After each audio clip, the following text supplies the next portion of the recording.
Mga ka-how-to, paano nga ba gamitin ang sine, ang cosine at ang tangent? At paano natin i-apply ang mga ito upang makuha natin ang missing dimension sa isang triangle?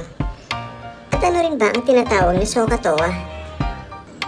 Mga ka-how-to, ang SOHCAHTOA isang mnemonic o isang mabisang paraan upang madali nating matandaan ang definitions ng trigonometric functions ng sine, cosine at tangent. Ang SOHCAHTOA ay tinatawag din natin na trigonometric ratio. Tandaan, maaari lang natin itong gamitin upang masolve ang missing dimensions ng mga right triangles. Subalit, kung ang iyong given triangle ay isang oblique o ang triangle na walang right angles, maaari mo rin naman itong gamitin sa pamamagitan ng pagguhit ng altitude.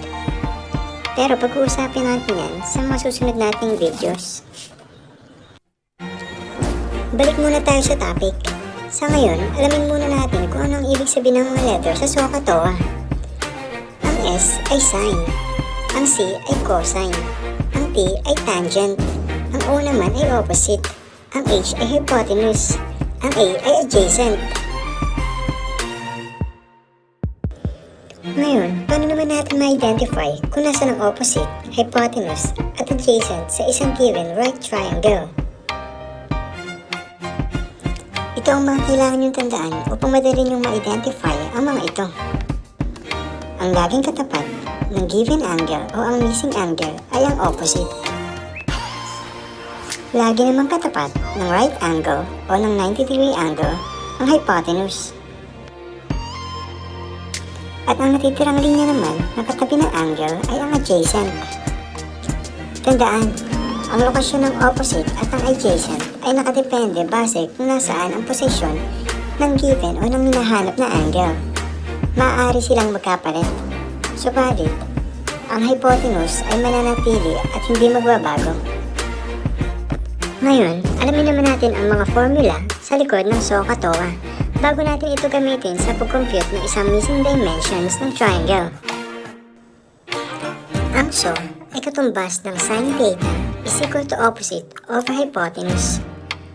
At ang K naman ay katumbas ng cosine theta is equal to adjacent over hypotenuse.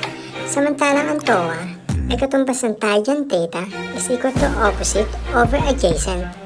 Tandaan natin ang mga formulang ito sapagkat malaki ang may tutulong sa atin ito sa mga susunod pang pag-aaral. Gamitin naman natin ang mga formulang ito sa pag-solve ng problems. Sa inyong screen ay makikita ang isang right triangle at hinahanap ang angle theta. At given naman ang 8 mm na hypotenuse at ang opposite na 4 mm. Gamit ang formula na sine theta is equal to opposite over hypotenuse, makukuha natin ang hinahanap na angle theta. I-substitute lamang natin ang value ng opposite over hypotenuse na 4 at 8 upang makuha natin ang value ng sine theta. Para naman makuha natin ang value ng angle theta gamit ang ating calculator, pindutin natin ang arcsine. Tandaan, siguraduhin naka-degree mode ang ating mga calculator upang makuha natin ang tamang sagot. Narito ang ilang halimbawa sa paggamit ng cosine, pati na ang paggamit ng tangent. Tandaan, ang paggamit ng sine, cosine at tangent ay lagi nakadepende sa kung ano ang hinahanap na dimensions at kung ano ang given na dimensions.